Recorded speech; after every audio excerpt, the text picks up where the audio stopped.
Hello, it's one of James' video diary entries today. Today is February 28th, 2025. I managed to get a few things done. I wanted to say thanks to God for blowing that heater core seal. Otherwise, I'd be stranded probably somewhere between here and Chicago. Due to the unfortunate circumstance that happened, I ended up getting out early. Diesel I was driving,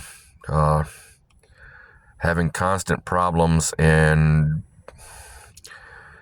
because I need the job for insurance reasons to be able to get hired elsewhere, I am putting in elsewhere. There are people sniffing, but I need one more month to absolutely clear it.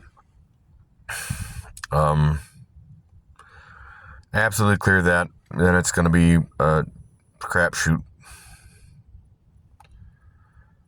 The employer is starting to come around to the idea that, I'm not as unintelligent as I look.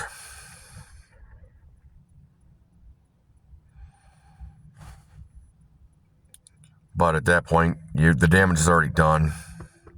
It's like backpedaling. All these girls that I've tried to date for years, I give them years of my life. I give them pretty much anything they ask me for if it's related to something I can do for them. And this goes all the way back into the late 90s, damn near 2000. Most of them don't see relationships the way I do. And I'm kind of a hardened person because of it. I've turned down a porn contract because I want to choose my partners. And my effort isn't an instructional video for other people. Not because I can't teach, and not because I haven't taught many skills. And, I'm good in that particular area of my doing. Not that I was always that way. I had to have a learning curve once I figured it out.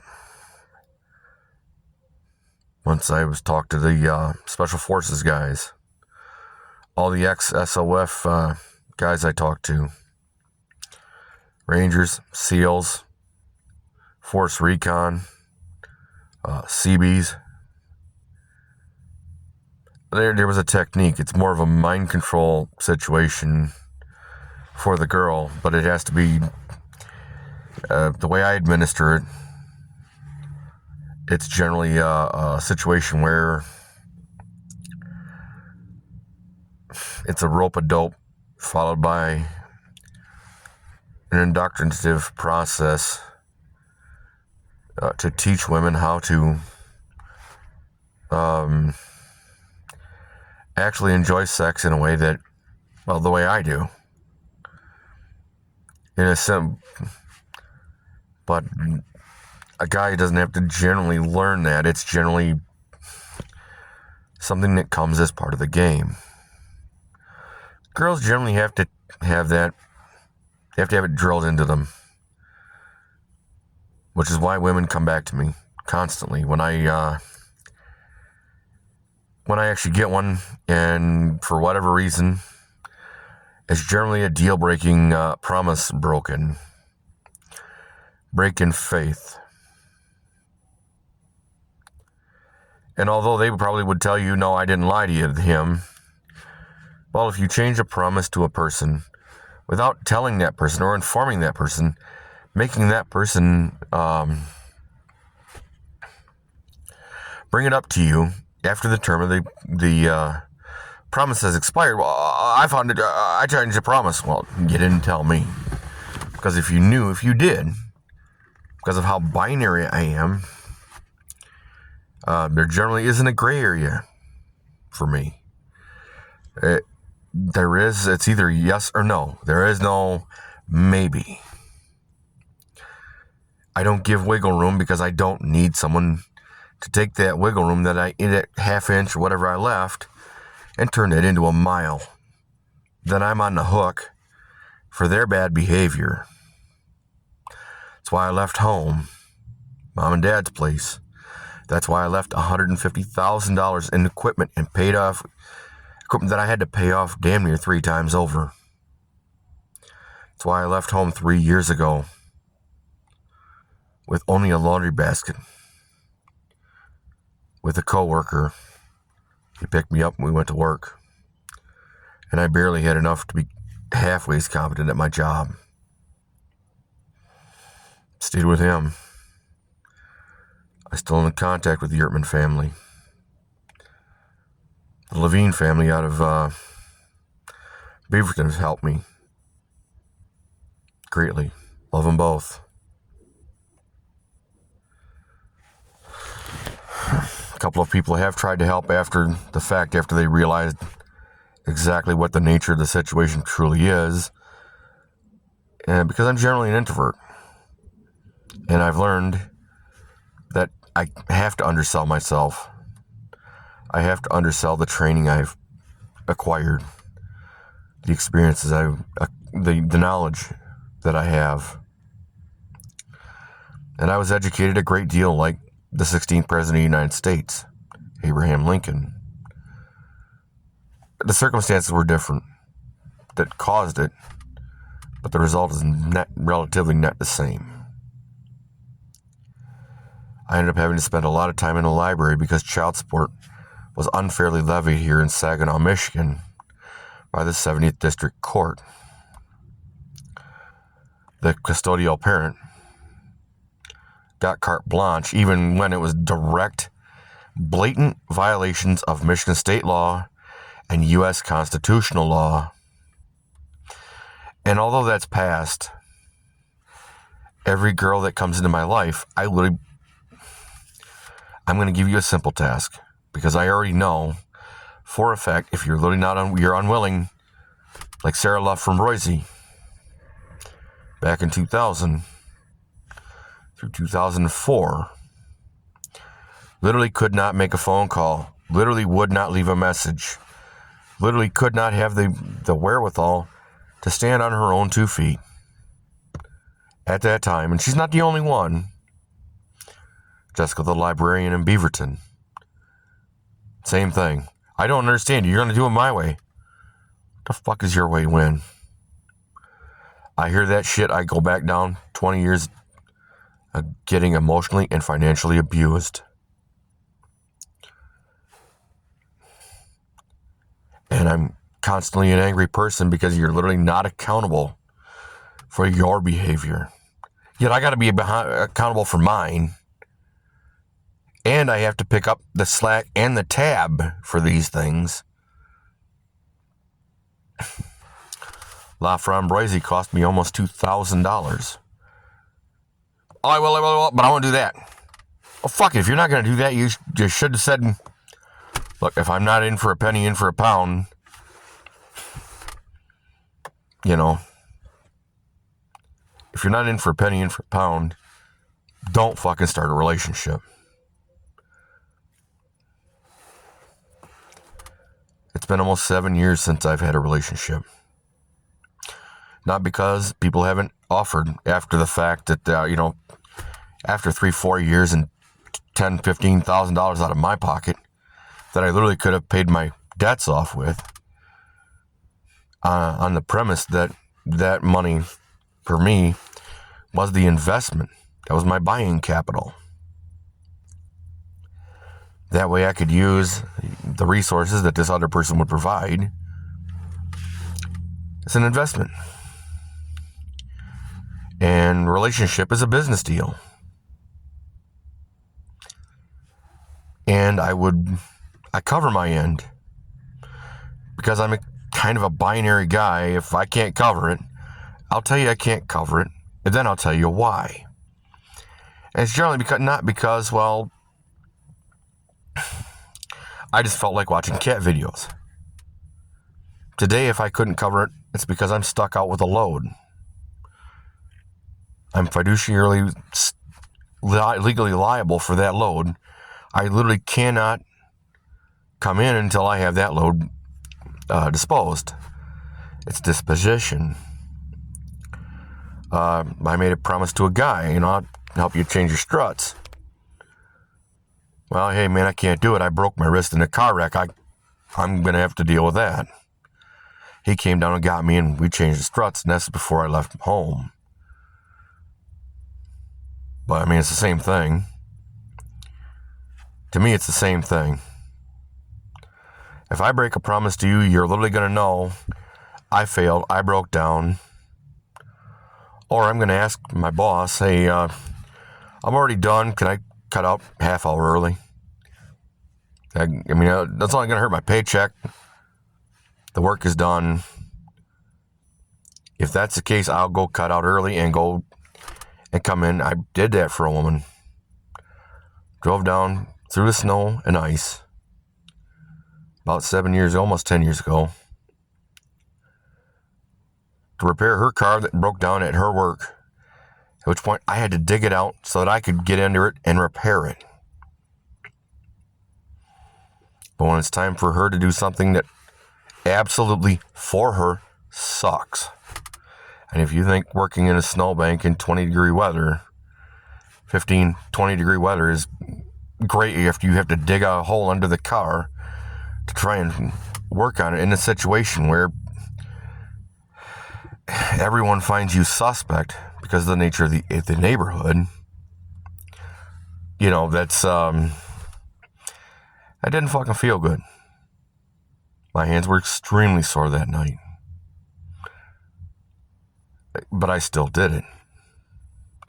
But when it was her turn for reciprocity, she couldn't do that.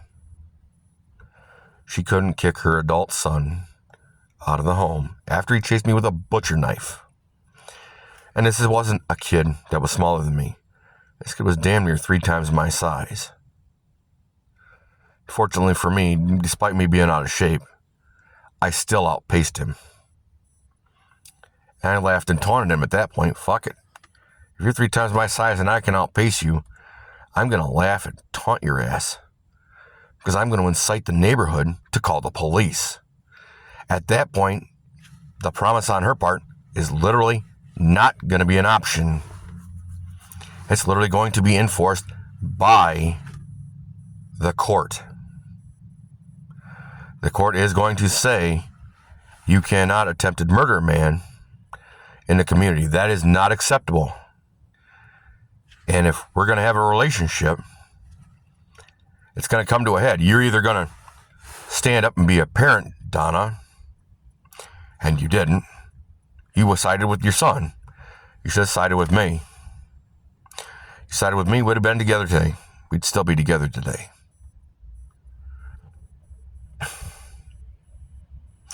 You sided with your son. I hope he gives you the orgasms that I used to. I hope that he maintains your house the way I used to. Because I'm all but guaranteeing that didn't happen. It'd be like Pat Bailey. Well, I thought you were screwing me. Did you ever step up, step into the batter's box, pay the price of admission? By the time you're willing to pay the price of admission, your opportunity has gone by the boards. And I'm not saying that I haven't made mistakes in that area too. Andrea Shea, back in 2002. I missed the church and I made a mistake by not calling for technical support. Pretty girl was interested, I think, but I can't be for sure. Honestly, most of them don't have the brains that I know of that can actually do the work. Not that the work is extremely hard, man. 99 times out of 100, being my girlfriend is really, really simple. Show up. Be decent with me. If you fuck up dinner, I'm probably going to forgive you almost immediately. But if I catch you in a lie that you were supposed to do something pretty significant, and you didn't, in double the time limit of the promise, only to tell me you changed the level of the promise so that you didn't have to do this suck work, the part of the relationship that literally, whatever for you, sucked. Me, I kind of embrace the suck, which is why I'm almost always dependable. And when I'm not dependable, there's probably a very, very good reason. I literally got the flu. I broke my wrist. I've been in a car wreck. There's been an unexpected breakdown on my vehicle. And I'm literally stuck with the vehicle until I can acquire the parts to repair it. And it's not the first time I've had to do that.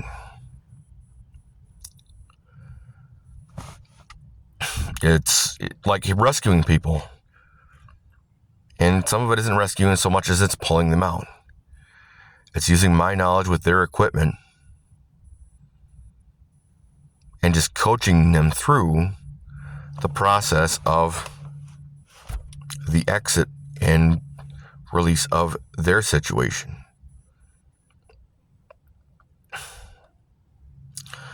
Like with the job that I'm trying to get out of right now. They say my inspections suck. I mean, my inspections don't suck. The truck fucking returned, didn't it? The fluids in the truck are there. The lights may not work. I keep telling you that it's having serious electrical problems. The battery off-gassed hydrogen sulfide gas into the cab because you weren't smart enough to know and use common sense to have an external battery box. That way, if the batteries do go bad, or there is a collision of some kind, and those batteries do rupture, there won't be sulfuric acid all over the inside of that cab or everything I own. That's... Then you're trying to make me legally liable for the load. You're legally making me liable to make sure that it's strapped down when you literally don't have doctrine that literally explains it like a 3-year-old. If you had any brains whatsoever, Keith, you'd kick your dispatcher in the fucking teeth. Every mistake comes out of her ass. If that mistake cost you $600 to $800 in diesel, literally off the profits of your business, 7 hours off that driver's money. That's a load. That's another load. That's another load, man. And that's like $3,000. By the time what you get the load gets made, it gets picked up, plus what you lost, on top of if you're emotionally abusing your people, you're already financially abusing them. I should be making 30, I'm only making 25. The only reason I'm playing nice is because I literally need 3 months for my resume. The reason I leave a lot of my employers: poor management, extreme and poor managemental decisions. Just like Lear, Jamie Wisniewski, the plant manager, knew because it went through HR to him. And instead of separating us, which would have been a great deal, and I wish I'd have been a little more confident then than I am now, I would have filed racial discrimination complaints both against the UAW, Donald Holmes, HR, all of the management team and the entire management team on staff that day. Look, you cannot have this happen. You literally cannot. I don't care about your production. If you're literally going to lose by racial discrimination, you will close that plant. Not that it's open very good right now anyway. It's under inept, incompetent, and neutered management. And by neutered management, I mean they think they're fucking gods. The people in power need to get their ass kicked with real world accountability. Including the treasurer of the UAW 1819 local.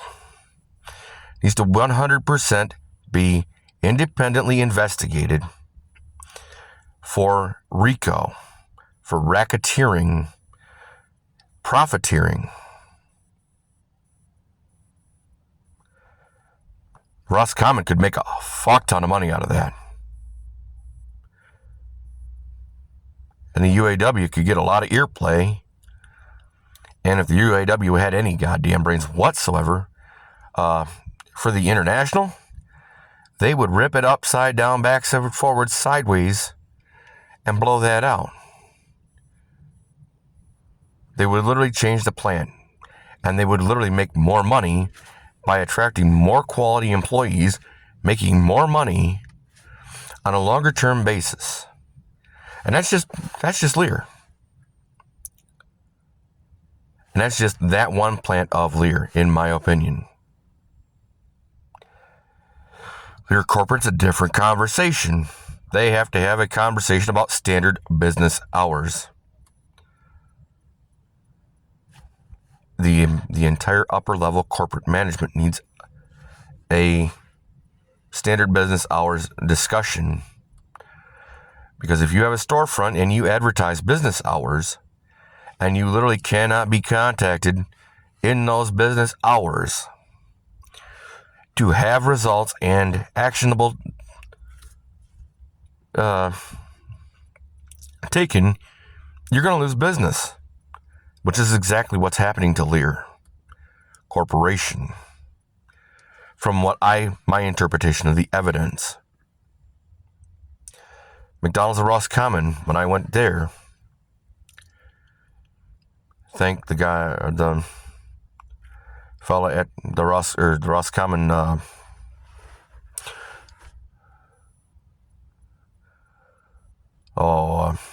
it's a place that just burnt down. It was an extended stay motel that functioned as a halfway house.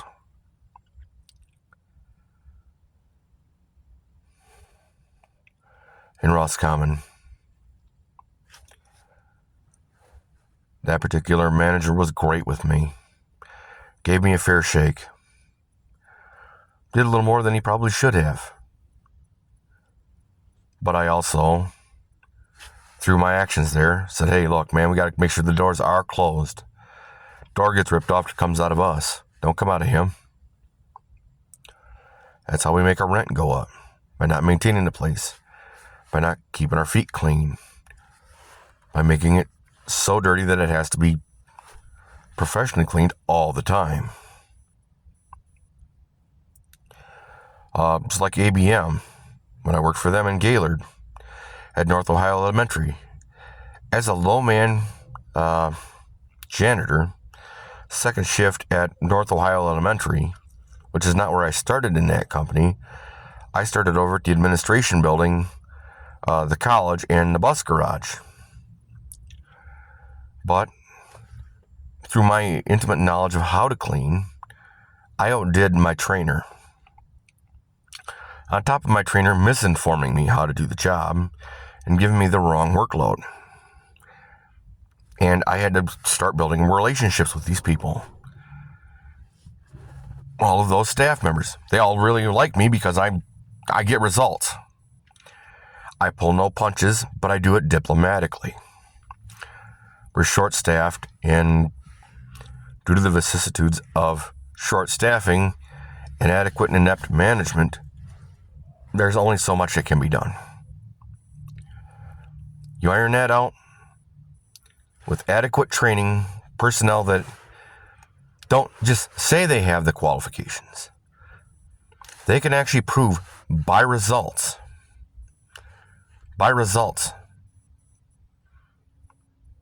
That they not only have the qualifications, but they can produce and they can train personnel to be able to do this job routinely on a regular basis.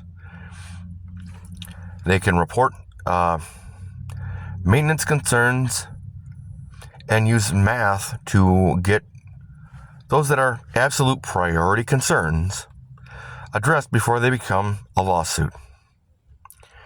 In addition to being up there, you had to work for the millage.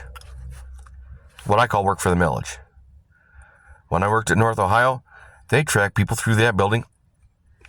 After I got there, and I literally pushed through my training to change the condition of the building including doing over 12 hours work in 8 hours time, when the day shifter could barely do 6 hours work in 8 hours time, sometimes even less.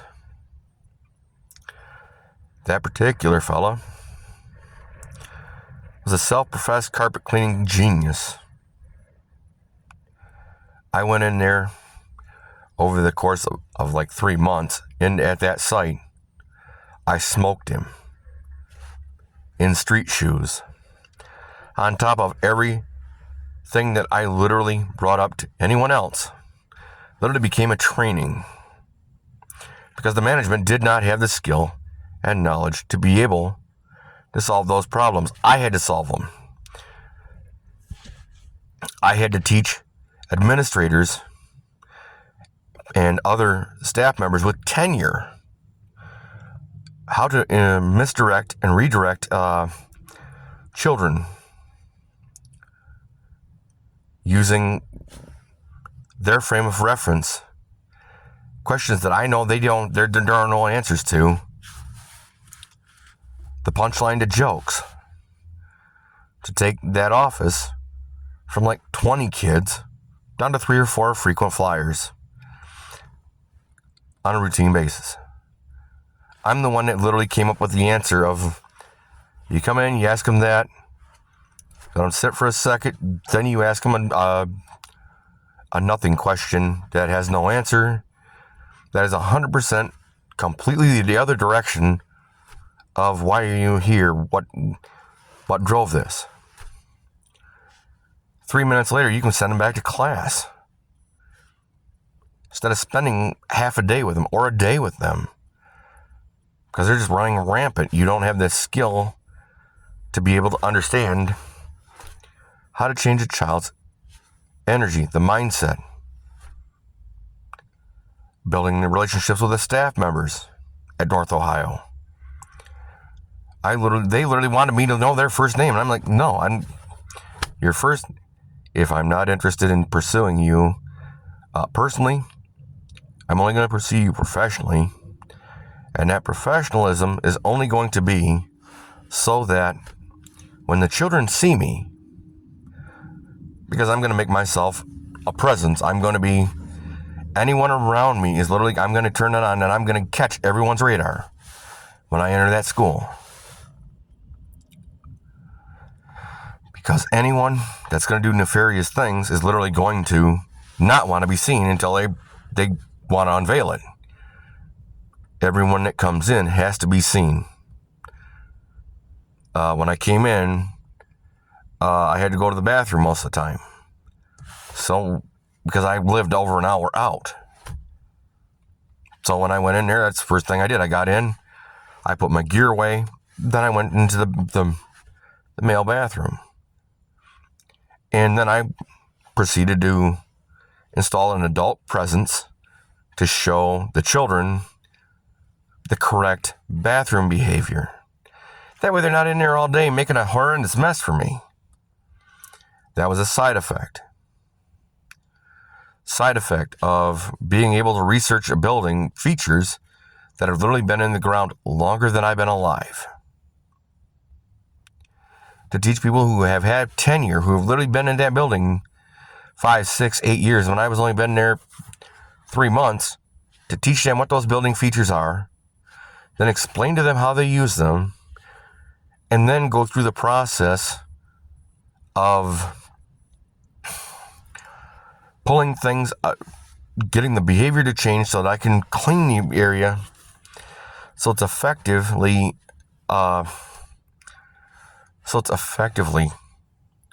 protecting the building from critter intrusion. And because it's going to protect from critter intrusion, you're going to have less disease from those critters coming in. On top of, you're going to discourage any nefarious person who understands biology and has access to Google to know where to get the materials to use animals and critters, relative nature critters, to cause all kinds of holy havoc. And yes, Officer Hogan of the Gaylord Police Department was the community officer. Great guy, knew what he was doing.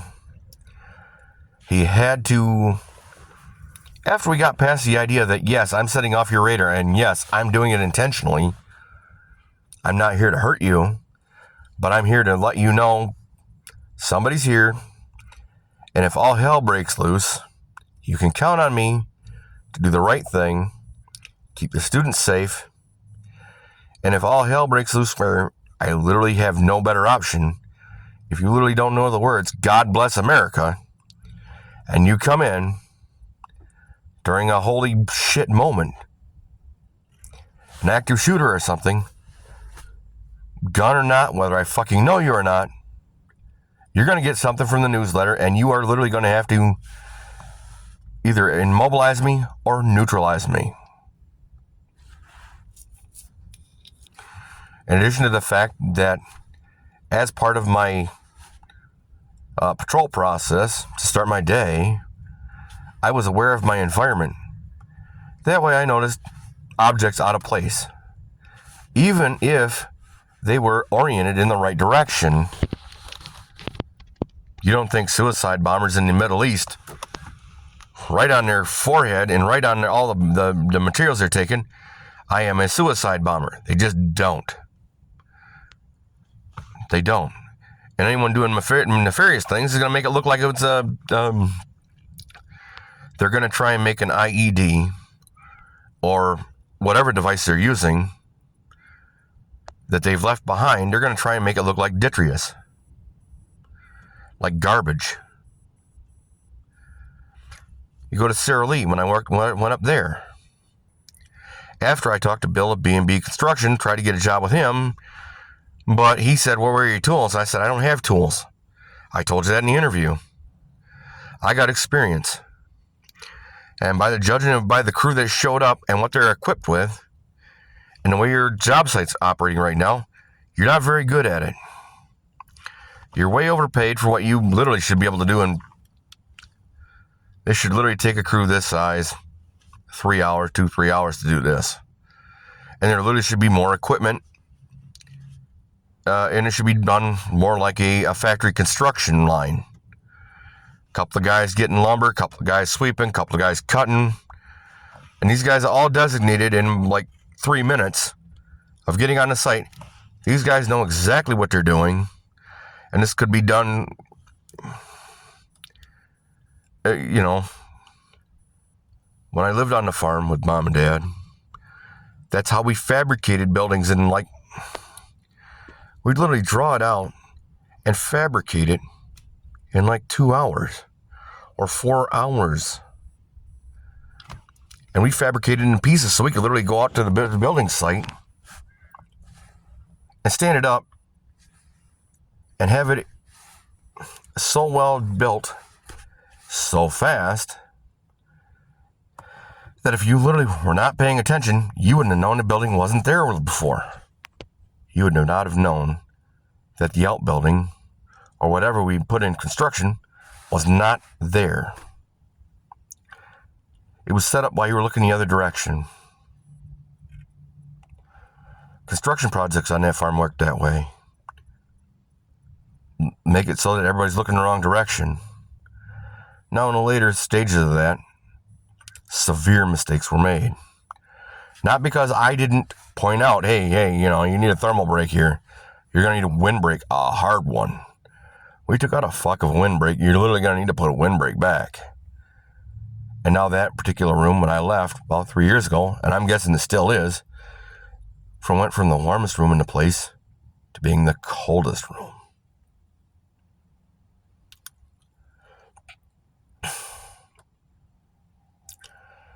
Like Sarah Lee, they had a severe lack of management. Without a practical exam, if you want to get in the maintenance department, because it's $36 an hour, you literally have to provide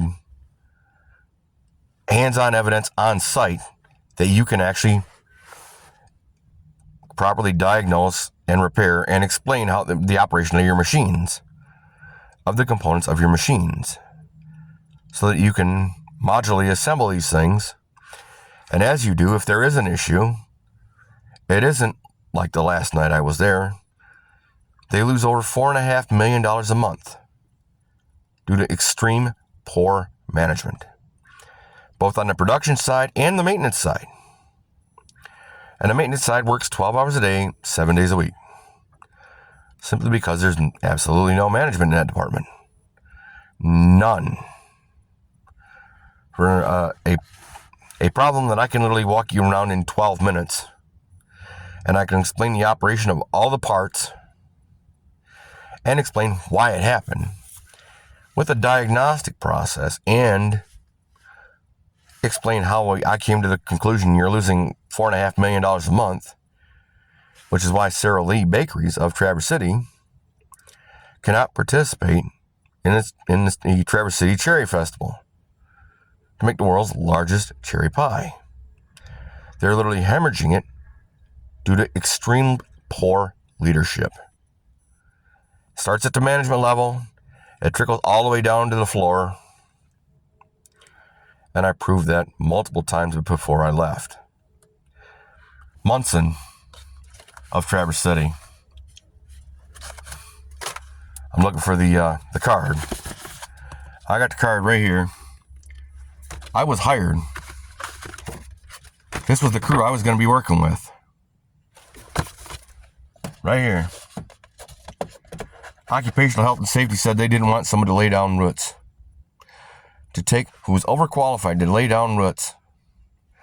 Build professional relationships with the people around them. Use those relationships to step out of poverty.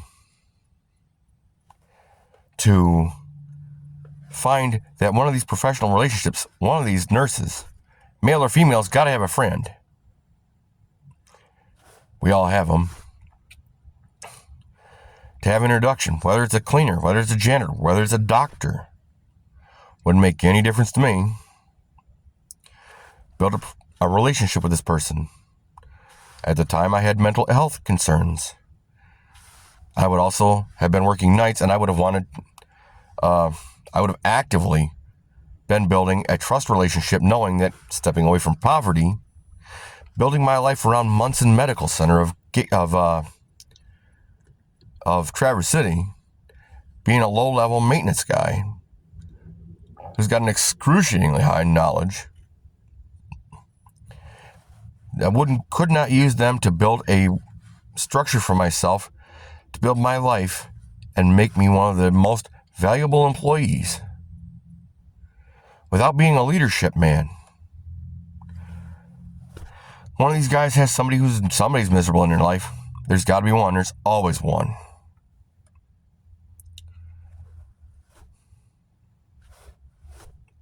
I mean, I've been doing this for almost 30 years. I've been investigating people because of the things I see. And because people go to backpedal and lie. And then they, well, I'm not responsible for that. Dude, it was your action. Hun, it was your action. You don't understand the concept that the accountability you have for your actions leads to the next guy. And because you didn't empty the trash, the patient caught a horrible fucking disease. And that's literally in the hospital setting. The infection control rate goes way up because I don't properly use the chemicals I should be using for sanitizing and sterilization of rooms and floors and any of those things, right? It's common sense. Now, I do all of these things. I become a valued member. I also become the guy that when you need something, hey, my car wouldn't start. At the end of the shift, can you think you can give me a help me get my car started? Oh, hell yeah. Hey, I got a headlight on. Can you mind help me? If I have the ability, I generally do.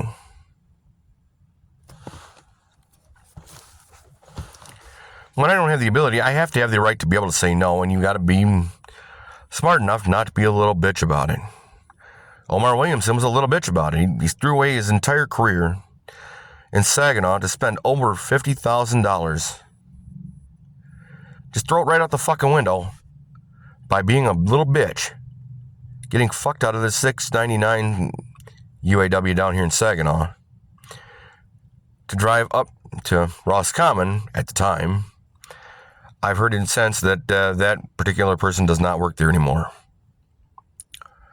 But yeah, you can't just shit 50 grand and can't figure out why you ain't got no money. You literally can't treat people like they're your ATM. When they can help you, they do. But you have to have them have the ability to say no. For any reason and or no reason. Just like girls. If I ask you, a woman, if I had a woman, and she said, no, I don't want to have sex tonight, she has to have that right. I have to have that right to be able to say, hey, no, I can't fix your car. Hey, I can't, hon, I'm too tired. I don't want to do that.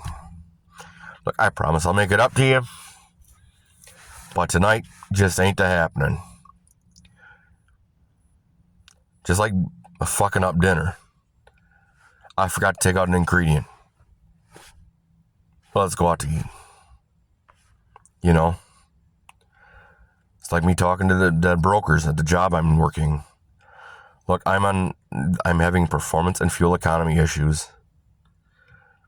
And I believe I'm on the verge of a catastrophic failure. They said, do you want to have a look at it? No, I'm going to bypass it. I'm going to continue to bypass till I literally have a catastrophic failure.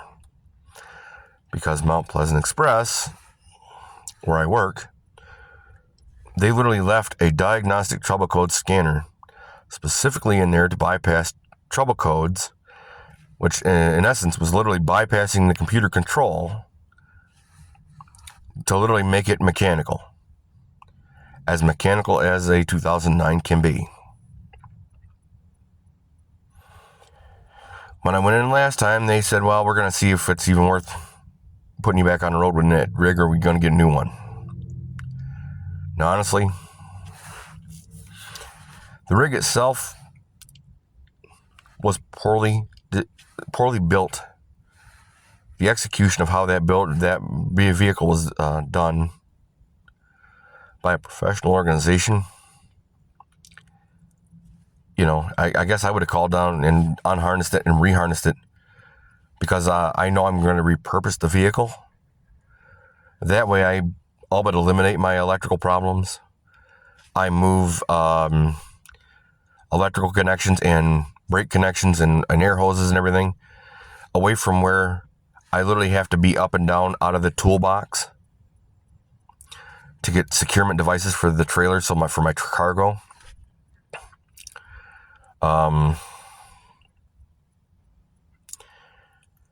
Well, yeah, I go up there, I slip, I trip, and I fall, I break all that shit. I can't drive it. It doesn't have any electrical anymore. On top of the fact that I'm hurt, which they don't really give a fuck about. They honestly don't give a fuck about. Because they don't have the capital to be able to operate the way they should be operating.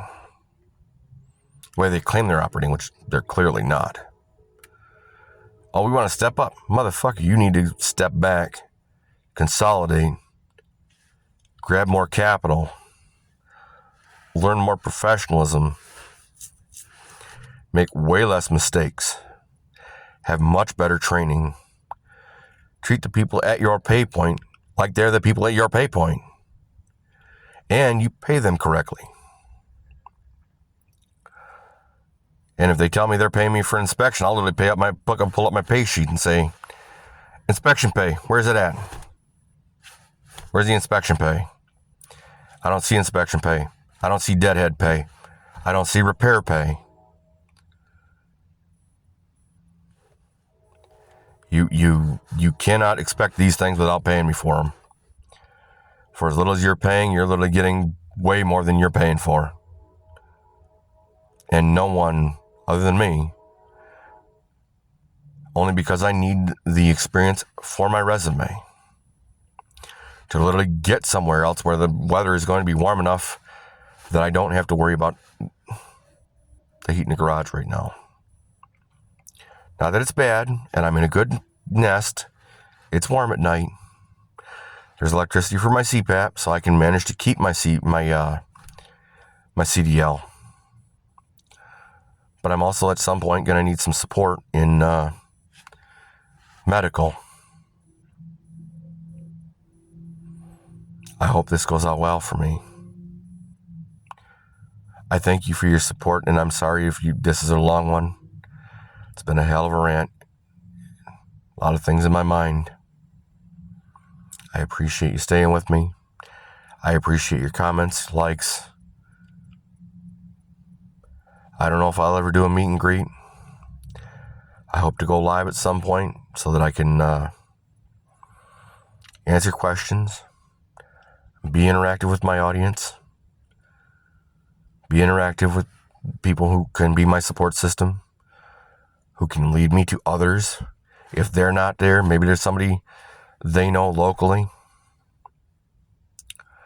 Maybe there's a friendly place.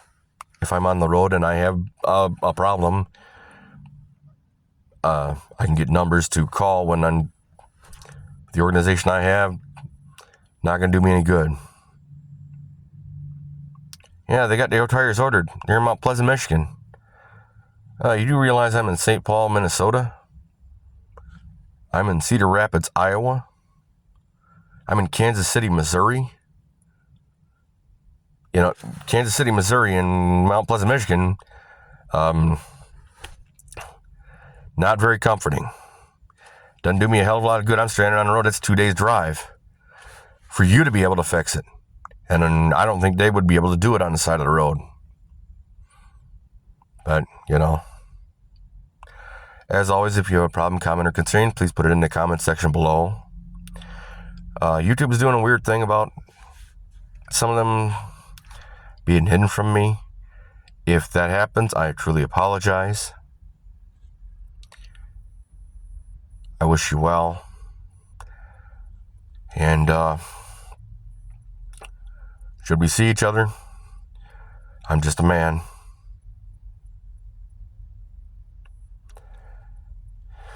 So, be well.